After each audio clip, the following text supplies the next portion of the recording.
Guys, in this video, I will show you how you can fix Rocket League not launching. So without further ado, let's get started. What you need to do here first is to go to library, find Rocket League, press three dots. Then you just need to go to manage and verify files.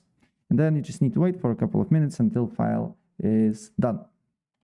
After that, you just need to again go to the file folder. Then you just need to go to binaries, Win64, and then look for Rocket League exe file. Right click on it, show more options, properties, compatibility. Then make sure to run this program in compatibility mode and select Windows 8. Then select disable full screen optimizations and run this program as administrator. Then you just need to change high DPI settings, select override high DPI scaling behavior, and select application, apply. Okay. Then what you need to do next is on search, you just need to look for Epic Games Launcher. Right click on it, open file location, right click again, and show more options, properties, compatibility.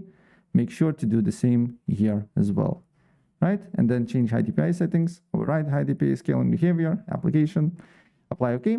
And Rocket League should work. So yeah, that's basically it. And if I helped you out, please press like button and subscribe for more. Take care. Bye.